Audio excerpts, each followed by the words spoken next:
Hey guys, welcome back.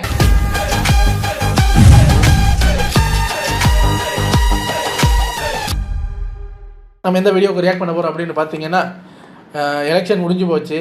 So தம்பி போவோமா சேனலில் எலெக்ஷன் தொடங்குறதுக்கு ஒரு வாரத்துக்கு முன்னாடியில இருந்து எலெக்ஷன் தக் லைஃப் வீடியோஸ் போட்டுக்கிட்டே இருந்தாங்க. ஸோ இன்னுமே அதை கண்டினியூ பண்ணுறாங்க. என்ன தான் எலெக்ஷன் முடிஞ்சாலும் ரிசல்ட் வர்ற வரைக்கும் அந்த ஒரு பரபரப்பு இருக்கும்ல. ஸோ 4ஆம் தேதி வரைக்கும் இந்த மாதிரி எலெக்ஷன் கண்டென்ட்டு பொலிட்டிக்கல் கண்டென்ட்டு நிறையா வந்துக்கிட்டே இருக்கும்னு நினைக்கிறேன். ஸோ நானும் 2-3 எடுத்து வச்சுருக்கேன் வேறு சேனல்லேருந்து. ஸோ 4ஆம் தேதி வரைக்கும் ஆங்காங்கே அரசியல் வீடியோக்கள் எட்டி பார்க்கும். ஸோ அட்ஜஸ்ட் பண்ணி பாருங்கள். இன்றைக்கி நம்ம பார்க்க போகிறது எலெக்ஷன் தக் லைஃப் தான் பார்க்க போகிறோம். பார்ட் 4. அவர் இப்போ பாட்டாக போட்டுக்கிட்டு இருக்காரு. அதில் 4ஆவது பாடம் தான் பார்க்க போகிறோம். சரி வாங்க, இது ஒரு 10 minutes வீடியோ. என்ன தான் தக் லைஃப் இருக்குது அப்படிங்கிறத உள்ளே போய் பார்க்கலாம். இது ஒரு 10 minutes வீடியோங்கிறதுனால டக்குன்னு பார்த்துட்டு போயிடலாம்.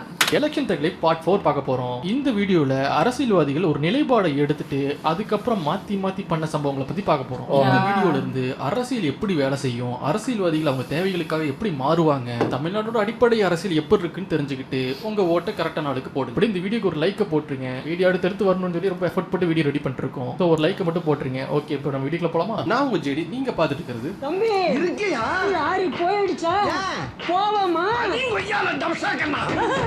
முதல் சம்பவம் மங்களகரமா ஆண்டவர்கிட்ட இருந்தே போயிடலாம். சினிமால ஆண்டவர் ஒரு எல்லளவு கூட யாராலையும் விமர்சனம் பண்ண முடியாது. அதுவே அரசியல்ல அவர் விமர்சனம் பண்ணாம போக முடியாது. அதிமுகவோட கூட்டணி இருக்காதுன்னு நானே சொல்லிடுவேன். திமுகவோட கூட்டணி இருக்காதுன்னு திரு கமலஹாசன் சொல்வாரா? சொல்லிட்டா போச்சு. நல்லா சொல்லிக்க போங்க. அரசியலுக்கு வரும்போது மாற்று கட்சின்னு சொல்லி என்னெல்லாம் உருட்டினாரோ அப்படி இப்போ ஆப்போசிட்ல உருட்டிட்டு இருக்காரு. அந்த கலைஞரின் மகனாக இருக்கக்கூடிய நான் சொல்லுகிறேன், எதுக்கா நீங்க டிஎம்கேவோட போய் தெரிஞ்சீங்க? நீங்க தான் ரிமோட் கண்ட்ரோல் தூக்கி போட்டீங்களே டெலிவிஷன் மேல. அது தூக்கி போட்டேன். ஆனா ரிமோட்டை வேற ஆள் தூக்கி போட்டுட்டா. ஆகா, அங்க போக கூடாதுயா ரிமோட்டு அப்படின்னு எடுத்த முடியல. இந்த அலையன்ஸ் புரிஞ்சுக்கங்க. புரியலன்னா சும்மா ஆண்டவர் சத்தியமா புரியல. அதான் ஆண்டவர் சொன்னார்ல, புரிஞ்சா புரிஞ்சுக்கங்க, புரியல சும்மா இருங்க. அதை எப்படி சும்மா இருக்க முடியும்? நாங்கள் சும்மா இருக்கும்போது நீங்கள் சும்மா இருந்தீங்களா? சும்மா வந்து ரிமோட்டை காட்டுறது, டோர்ச்சை காட்டுறது, டிவி உடைக்கிறது, அப்படி இப்படின்னு சும்மா கண்ணுக்கு முன்னாடி வந்து சும்மா இருந்தவங்களே சொரிய வேண்டியது. அப்புறம் அவங்களுக்கே டவுட் வந்துருச்சுன்னா புரியலைன்னா சும்மா இருக்கு. அதை அப்படி புரியல சும்மா இருக்க முடியும்? புரியலைன்னா கேட்க தானே ஆகணும். முடிவு பண்ணிட்டீங்களா? யாருக்கு ஓட்டு போட போறீங்க? குடும்ப அரசியல்ங்கிற பேர்ல நாட்டையே குழி தோண்டி புதைச்சாங்களே அவங்களுக்கா? மக்களை குடும்பமாக நினைக்கும் தலைவர்கள் எல்லோருமே குடும்ப அரசியல் தான் செய்து. அவர் நம்ம கிட்ட மாற்றம் மையம் உயரம்னு புரியாத மாதிரி பேசும்போது நம்ம கெஸ் பண்ணிருக்கோம் நமக்கு ஆப்பு வைக்க போறாருன்னு. 11 மணிக்கு வண்டி கட்டிக்கிட்டு யாராவது தடுத்தா, அதிகாரி தடுத்தால் அந்த அதிகாரி இல்லாமல் செய்கிறேன் என்கிறாரு. அவரை வேலையை விட்டு நீக்கிறத பத்தி சொல்றாரா, கொலை பண்றத பத்தி சொல்றாரா? எப்படி பார்த்தாலும் நீ கிரிமினல், எப்படி பார்த்தாலும் நீ குற்றவாளி. உன் பேச்சில இருந்தே உன்னுடைய குற்றங்கள் வெளிப்படுகின்றன. கமலஹாசன் மாதிரி ஒரு அறவேக்காடு என்ன சொல்றோன்னே தெரிஞ்சுக்கிட்டு பேசணும். ஏன் கமலஹாசனுடைய வேட்பாளர் பேச என்ன சொன்னாரு? அறவேக்காடு. எப்ப? 2021. இப்ப பாரு மேஜிக். இப்ப ஒரு மேஜிக் காட்டவா? இப்ப பாரு மேஜிக் கொஞ்ச நேரத்துல. இதனுடைய பின்னணியில பிஜேபி. ஒரு ஊழல் கட்சிக்கு மாற்று இன்னொரு ஊழல் கட்சியாக இருக்கவே முடியாது என்ற நியாயத்தை நான் உங்களுக்கு சொல்லி தெரியப்படுத்த வேண்டியதில்லை. A few years later. திடீர்னு அங்க இருந்து இங்க வந்துட்டாரு அப்படின்னு கேட்பீங்க. இது முதல் அவரு பக்கத்திலே இருக்காரு. எப்படி இருக்குன்னா அறவேக்காடு பேசும்போது இப்படி இருக்கணும். எப்படி இருக்கேன் மேஜிக்? நல்லா இருக்கா? இவரு அப்படி சொல்றாங்கன்னா நம்ம யார் ஒரு உதயநிதி அவரே சொல்லியிருந்தாரு, கமலஹாசன் அரசியல்ல ஒரு குழந்தை அப்படின்னு சொல்லியிருந்தாரு. கொடுத்த அசைன்மெண்ட் தமிழக அரசியல் சரித்திரத்தில் ஒரு புதிய மாற்றத்தை கோயம்புத்தூர் உருவாக்க போகிறது. 21ல கிரிமினல்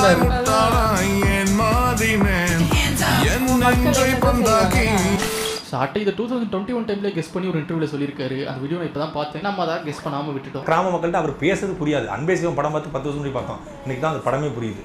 அவர் பேசுறது இன்னும் 35 வருஷம் கழிச்சு புரியும். அப்போ கமலஹாசன் இருக்க மாட்டார். மண்ணின் மொழி வந்து மக்களுக்கு புரியணும்ல. அவர் சொல்கிறாரு, வெற்றி பெற்றவர்கள் சுட்டு ஒளி பார்வையால் சுற்றிய நெருப்பு சுற்றி இருப்பவர்களை சுட்டுவிடும். எதாவது புரியுதா உங்களுக்கு? பிடிவாதத்துக்கு கடிவாளம் போல என்றால் அடிவாரம் போய் தான் கடிகாரம் பார்க்க வேண்டும். எதாவது புரியுதா உங்களுக்கு? உங்கள் கொள்கையை சொல்லுங்கள். என் கொள்கையை நான் புத்தகமாக தருவேன். புத்தகத்தை கொடுங்க, நான் அதை கொள்கையாக சொல்லுவேன். வலப்பக்கம் இல்லாமல் இடப்பக்கம் இல்லாமல் நடுவாளர் நிலங்கள் மையமாளர்கள் லாரி ஒரு மடிப்பட்டி சாவுங்கள். இதுவா தத்துவம்? தத்துவம்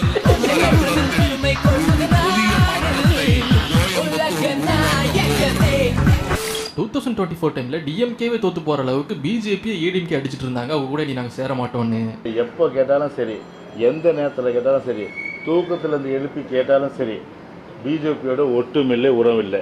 அந்த பெட்டி கழட்டி விட்டாச்சு. அதனால் இனிமேல் அந்த பெட்டியை என்ஜினோட சேர்க்குற அந்த ஒரு எண்ணமே கிடையாது.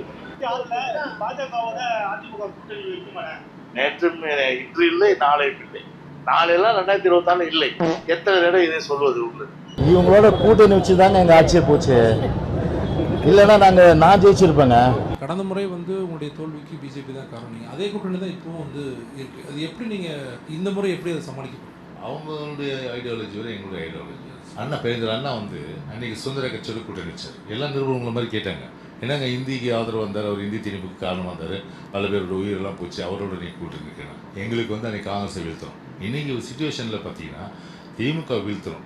அதுதான் ஒரு அல்டிமேட்டாக இருக்குது. இதுவும் உங்களுக்கு ஒரே பிராண்டு. அதுல உங்களுக்கு கொஞ்சம் கன்ஃபியூஸ் ஆயிடுச்சு. பொதுவாக தமிழ்நாட்டில் ஒரு அறவேக்காடு யாருன்னு கேட்டால் எல்லாருக்குமே தெரியும், அண்ணாமலை தான் அறவேக்காடு. அரசியல் அண்ணாமலை ஒரு கத்துக்குட்டி. அண்ணாமலைக்கு கொஞ்சம் கூட அரசியல் இதுக்கு முன்னாடி ஒரு அறவேக்காடுன்னு சொன்னவரை பார்த்தேன். அப்புறம் அவரே என்ன பண்ணாருன்னு பார்த்தேன். நீங்க என்ன பண்றீங்கன்னு பார்ப்போம். தகுதியே இல்லைன்னு தான் அர்த்தம். A few years later. ஐயா பசுமன் தேவரையாவுடைய இன்றைக்கு இருக்கின்ற நம்முடைய அண்ணாமலையார். இதுல ஒண்ணும் குறைச்சல. ஐயோ அந்த லட்சத்திலே ஆகிட்டாங்களே. இவங்க தான் இப்படி நம்ம குக்கர் அண்ணன் இவங்கள போட்டு செஞ்சுட்டு இருந்தாரு. இவங்க கூட சேர மாட்டேன்னு எதுக்கு நாங்க போய் சூசைட் பண்ணிக்கிற கிணத்துல விழுறதுக்கு போக மாட்டாங்க. பிஜேபி நோட்டாவோட போட்டி போட்டு இருக்க கட்சியோட பழனிசாமியோட போகணுங்கிறீங்களா நீங்க பேச? அதுக்கு நாங்க தூக்குமாடி கூட சொல்லிடுவோம். பழனிசாமி 2026 தேர்தலுக்கு பிறகு நடு ரோட்டில் இருக்க போகிறேன் என்பதை மறைமுகமாக அவரை உத்தரவிட்டிருக்கிறார். அதான் எந்த காரணத்தை கொண்டு துரோகத்தை ஏற்றுக்கொண்டு நாங்கள் அவர்களுக்கு ஆதரவாக நாங்கள் எப்படி அந்த கூட்டணியில் இருக்க முடியும்? பங்காளி சண்டையெல்லாம் தூக்கி ஓரமாக வைத்துவிட்டு விட்டு கொடுப்பவர்கள் என்றைக்கும் கெட்டுப்போவதில்லை. எல்லாவற்றையும் மறந்துவிட்டு மீண்டும் நாங்கள்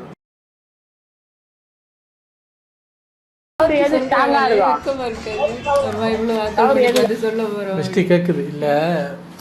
அன்னைக்கு ஒன்று பேசிட்டு இன்னைக்கு ஒன்று பேசவே நமக்கு லைட்டாக கூச்சமாக இருக்குல்ல. அப்போ நம்மனா அன்னைக்கு ஒன்று சொல்லிட்டு அதே ஆக்கள் முன்னாடி அதுக்கு ஒப்போசிட்டாக பேசும்போது லைட்டாக கூச்சமாக இருக்குமான்னு. அப்போல்லாம் நீ அரசியலுக்கு கிட்டே கிடையாது.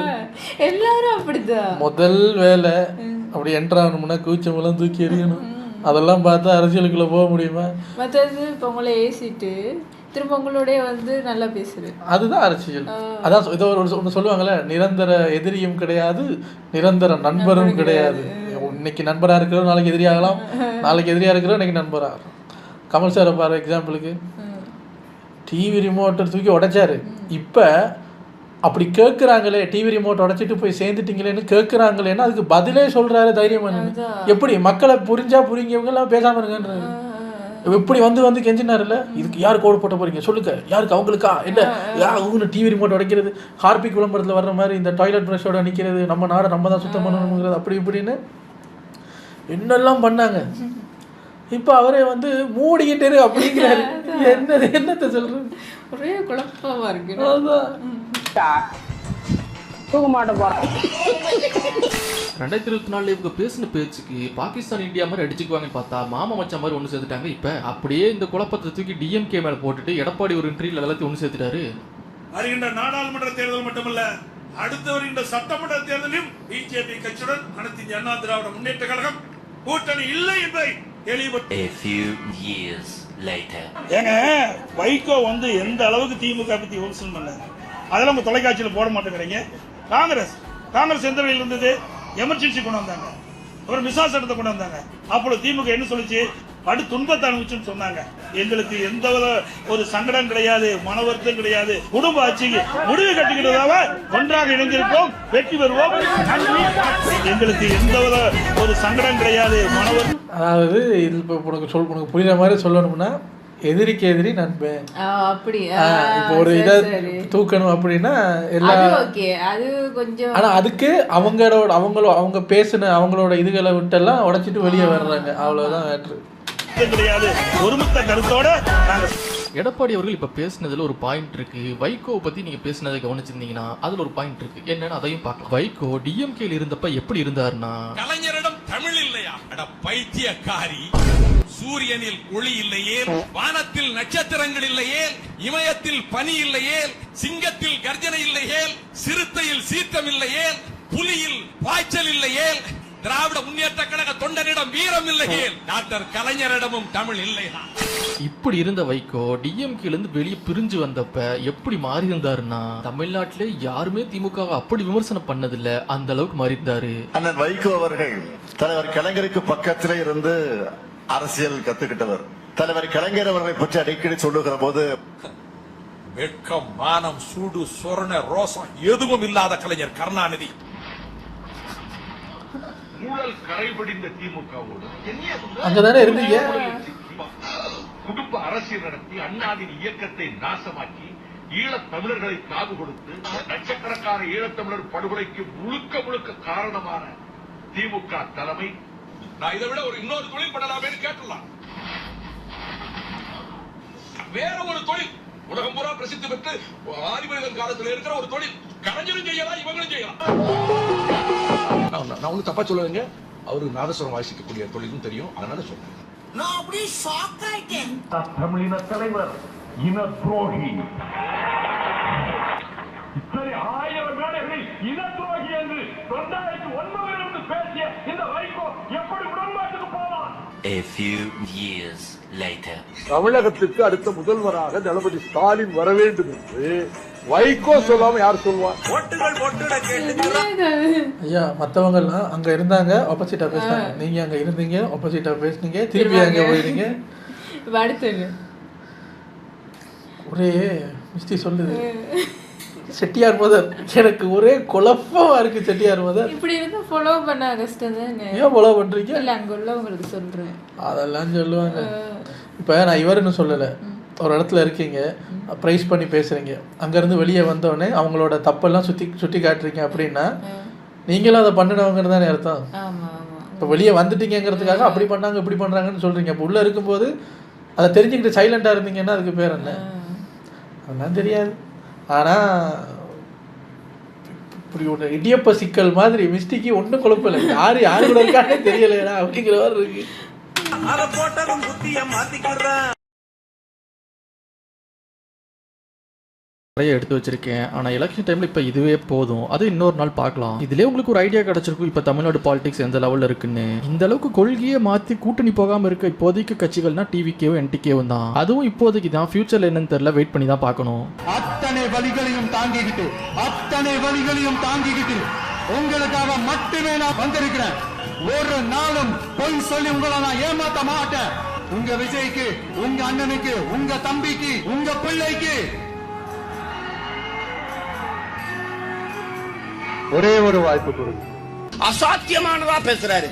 அசாத்தியத்தை சாத்தியமாக்குறவனுக்கு பேர் தான்டா புரட்சியாளன். அப்படிப்பட்ட கனவை எங்கள் தலைவன் எங்களுக்கு தந்தான். பசி, பஞ்சம், ஊழல், லஞ்சம், கொலை, கொள்ளை, சாதிய இழிவு, தீண்டாமை, அடக்குமுறை, ஒடுக்குமுறை, பெண்ணி அடிமைத்தனம், மத போதை எதுவும் இல்லாத ஒரு தூய தாயகம் தமிழர் தேசம் படைக்கணும்னு ஆசை. கடல் தாண்டும் பறவைக்கெல்லாம் வழியில் மரங்கள் கிடையாது. ஒரே ஒரு வாய்ப்பு கொடுங்க. எல்லா கட்சியோட மேனிஃபெஸ்டோவும் எடுத்து படிச்சு பாருங்க. லோக்கல்ல உங்க ஏரியாவில் அவங்க சொன்னது நடந்திருக்கான்னு பாருங்க. யார் உங்களுக்கு சரின்னு படுதோ அந்த கட்சிக்கு ஓட்டு போடுங்க. ஆனா மறக்காம ஓட்டு போடுங்க. இந்த வீடியோ நீங்க ஓட்டு போடுறதுக்கு முன்னாடி பாத்துருந்தீங்கன்னா யாருக்கு ஓட்டு போட போறீங்கன்னு சொல்லி கமெண்ட் பண்ணுங்க. போட்டு போட்டதுக்கு அப்புறம் பாத்தீங்கன்னா யாருக்கு போட்டேன்னு சொல்லி கமெண்ட் பண்ணுங்க. கள நிலவரத்தை தெரிஞ்சுக்கலாம். ஓகே மக்கள், இந்த வீடியோக்கு ஒரு லைக் மட்டும் போட்டுருங்க. அடுத்த வீடியோவில் பார்க்கலாம். வரட்டா. இதில் என்னன்னா இப்போ டிவிக்கையும் என்டிக்கையும் தான் இதிலேருந்து மாறுபட்டிருக்குன்னு நீங்கள் சொல்லியிருந்தீங்க. அதுலேயும் ஃப்யூச்சரில் எப்படி அது மாறும் அப்படின்னு தெரியாதுன்னு சொல்லியிருந்தீங்க. தளபதிக்கு இது புதுசு, ஆமா. First time. இத்தனை வருஷமா மாறாம ஒருத்தர் நின்றுகிட்டு இருக்காருல்ல, அதான் சல்யூட்டு தான். பாருங்களேன், என்ன நடந்தாலும் திரும்ப திரும்ப வராரு. அவர் அதான் சொல்லிட்டாரு, ஒரு ஏதோ ஒரு ரீசெண்டாக பார்த்த இன்டர்வியூவில் சொல்லியிருக்காரு, ஒரு மேடையில் பேசியிருக்காரு, நீ எனக்கு ஓட்டு போடு போடாம போ, நான் கத்திக்கிட்டே இருக்கேன். அவருக்கு பழைய போயிடுச்சு. இப்படி ஒருத்தன் இருக்கான், கத்திக்கிட்டே இருக்கான் அப்படிங்கிறது தெரியட்டும். நான் என்னோட பங்கு, நான் ஃபவுண்டேஷனை ஸ்ட்ராங்காக போடுறேன். ஃப்யூச்சரில் வரக்கூடிய என்னோட தம்பி தங்கைகள் பேரன் பேத்தி யாராக இருந்தாலும் அவங்க கட்டிடுவாங்க. அவருக்கு இப்போ இவர் வரலன்னாலும் பரவாயில்ல, ஃபவுண்டேஷனை நான் போடுறேன்னு ஃபவுண்டேஷன் போடுற ப்ராசஸில் இறங்கிட்டாரு. ஏன்னா கமல் சார் வர்றாரு, விஜய் சார் வர்றாரு, அப்படி குறுக்க வரும்போது இவர் என்ன சொல்கிறாருன்னா, நான் சிஎம் ஆகிட்டையும் பரவாயில்ல, ஃபவுண்டேஷனை ஸ்ட்ராங்காக போட்டு இந்த கட்சியை ஸ்ட்ராங் பண்ணிடுறேன், ஃப்யூச்சரில் வர தம்பி தங்கைகளுக்கு கண்டிப்பாக ஒரு நாள் ஒரு வாய்ப்பு கிடைக்கும் இல்லைன்ட்டு அவர் ஃபவுண்டேஷன் போடுற இதில் போயிட்டார். ஃபவுண்டேஷன் ஸ்ட்ராங் ஆக்கிட்டு இருக்காரு.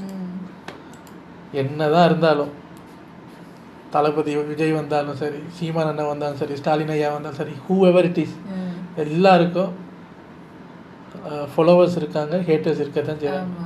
எங்கள் எல்லாருக்கும் இவரை பிடிக்குங்க, எங்கள் எல்லாருக்கும் இவ்வளோ பிடிக்காதுங்கிறதுக்கு ஒருத்தரும் இல்லை. எல்லாருக்கும் ஈக்குவலாக எல்லாம் இருக்குது. அது எந்தெந்த பெர்சன்டேஜுங்கிறது நாலாம் தேதி தெரிஞ்சிடும். ஆனால் வீடியோ நல்லா இருந்தது, ஒரே கொலப்ஸு வீடியோ. அது மிஸ்டிக்கெல்லாம் இந்த வயிற்ற கலக்குதான். இருங்கங்க, எனக்கு ஒன்றும் புரிய மாட்டேங்குது, ஏதோ மேஜிக் பார்த்த மாதிரி இருந்தது. அவரா இவரும் அப்படிங்கிற மாதிரி பண்ணி வச்சுருக்காங்க எல்லாம். ஆனால் லிஸ்ட்டில் பாருங்கள், இந்த லிஸ்ட்டில் கூட நம்பர் 1 நம்ம உலகநாயகம் தான். எந்த லிஸ்ட் எடுத்தாலும் டாப்பில் இருந்தால் எப்படி? Super sir. உங்களை அடுத்த வீடியோவில் வந்து சந்திக்கிறேன். Take care. பாய்.